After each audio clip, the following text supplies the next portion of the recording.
Dating apps will tell you it's about the perfect pickup line. But in the Philippines, you aren't just courting a girl. You're battling 500 years of history. Welcome to the ultimate paradox of modern dating, the Filipina. Brilliant, deeply globalized, yet anchored by an invisible web of ancient traditions. If you try to win her heart using Western modern dating playbooks, you will fail, not because you aren't a catch, but because you're playing the wrong sport entirely. To understand her modern heart, we first have to travel back to a time before smartphones, before the internet, and even before the Spanish ships arrived on these tropical shores. Long before European influence, Philippine society was fiercely matriarchal. Women weren't submissive. They were tribal leaders, spiritual healers, and guardians of the community's wealth. A man didn't own his wife. He earned the privilege to stand beside her. This ancient DNA of fierce independence is still alive inside every modern Filipina today.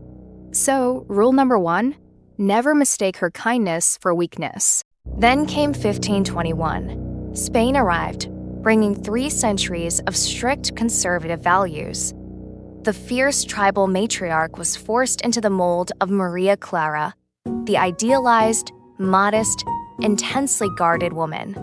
Courtship became an elaborate, high-stakes game of chess known as ligaw. You couldn't just text her, "You up?"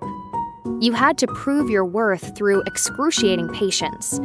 Imagine this: no DMs, no emojis.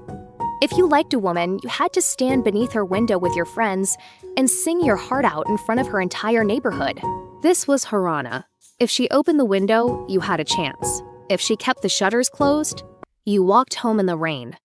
It taught men that consistency and public vulnerability were the ultimate currencies of romance.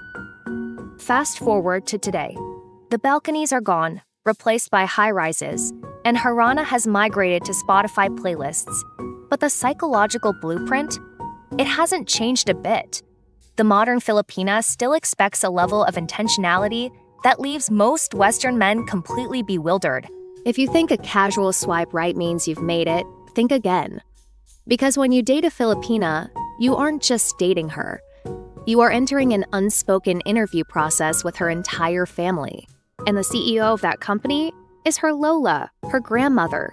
One disapproving look from this elderly matriarch, and your romance is practically over before it even started. This brings us to the core Filipino value of kapwa, the shared inner self.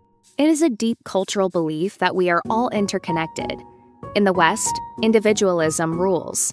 In the Philippines, community is king. To win her heart, you must show that you care about her community. You must respect the people who raised her. And yes, this means surviving the ultimate test, the family dinner. You will be fed until you can barely breathe. You will be asked intensely personal questions about your income, your past relationships, and your religious beliefs by an aunt you met 5 minutes ago. Your only weapon? A genuine smile and a second helping of food. But let's say you pass the family test. Now you enter the complex world of Filipino emotional psychology. Meet Tampo. It's a unique cultural phenomenon that translates roughly to the silent treatment blended with a pout. It's not an angry explosion. It's a quiet withdrawal designed to see if you notice her absence. How do you solve Tampo? You don't argue with logic. You don't send a cold analytical paragraph. You show up. You bring her favorite comfort food. You acknowledge the emotional distance and gently pull her back. In the Philippines, love isn't proven in the absence of conflict. It's proven in how fast you are willing to swallow your pride to fix it. This is where the concept of chivalry takes on a whole new meaning. In many parts of the world, traditional chivalry is fading. In the Philippines, it is a non-negotiable standard. Carrying her bag, holding the umbrella to shield her from the scorching sun, opening the door, these aren't seen as outdated cliches. They are visible signs of protection. It goes deeper than etiquette. It's about physical care. Filipinos possess an intense cultural awareness of health and comfort, like the fear of pasma, an ailment believed to be caused by cold water meeting a hot body. If she tells you not to wash your hands after a long workout, don't argue. Just listen. It's her way of saying, I want you safe. But don't let the ancient traditions fool you. The modern Filipina is also a product of heavy Western influence. Thanks to decades of American presence, she likely speaks flawless English, watches the same Netflix shows as you, and navigates global corporate spaces with absolute ease. She is a bridge between two worlds. Because she belongs to both worlds, her standards are uniquely high. She expects a partner who can match her intellectual ambition while still respecting her cultural roots. She doesn't need a savior, she needs an equal who can appreciate the beautiful complexity of her heritage. Want an instant cheat code to her heart? Learn her language. Not just the basic words, but the emotional nuances. Attempting to speak Tagalog, even if you completely ruin the pronunciation, shows that you are willing to step out of your comfort zone for her. It changes you from a tourist into a partner. When you say salamat, thank you, or call her mahal, my love, with genuine sincerity, it resonates differently.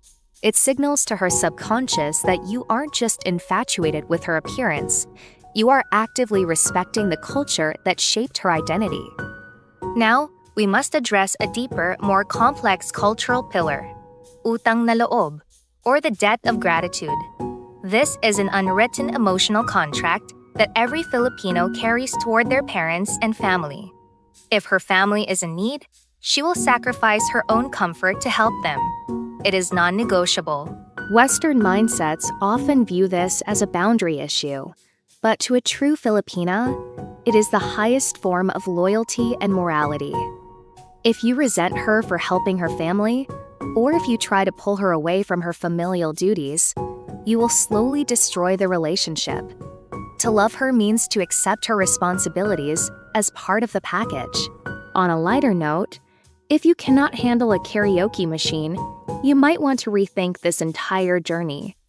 Music and humor are the lifeblood of the Philippines. It is a defense mechanism built over centuries of surviving typhoons, economic hardships, and colonization. They laugh to keep from crying. You don't need to sing like Whitney Houston or Frank Sinatra. In fact, if you sing terribly but do it with absolute enthusiasm, you will win the entire room over. Self-deprecating humor and a willingness to be playful are worth more than $1 million in the Philippines. As we move toward the core of this journey, remember the word pagtitiwala, trust.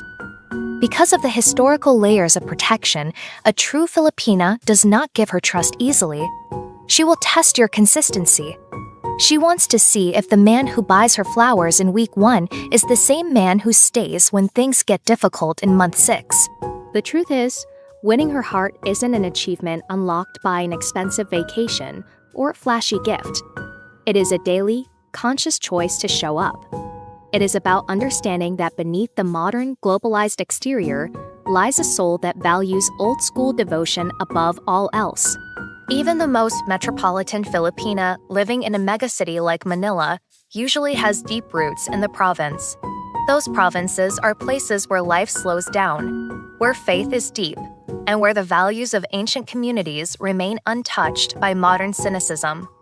Never lose sight of that provincial heart. For many Filipinas, faith, whether religious or deeply spiritual, is the anchor of their daily existence. It provides a moral compass that guides how they treat others and how they expect to be treated. If you don't respect her faith, you don't respect the foundation of her strength. So how do you pull all of this together?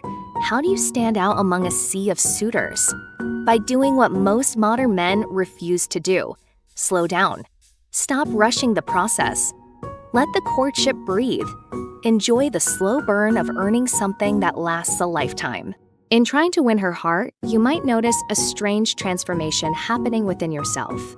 You become more patient. You become more attentive. You start prioritizing community over ego.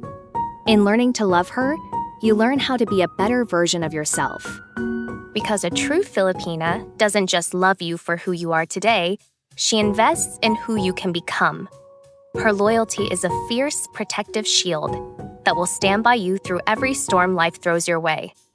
When you win her heart, you don't just win a partner, you win an unbreakable alliance. It requires patience. It requires a surrender of your ego. But the reward? A love that is as enduring, deep, and beautiful as the islands themselves. If you are ready to honor her past, you might just get to be her future. Drop a comment below if you've ever experienced this incredible culture. And don't forget to follow for more deep dives into human connection.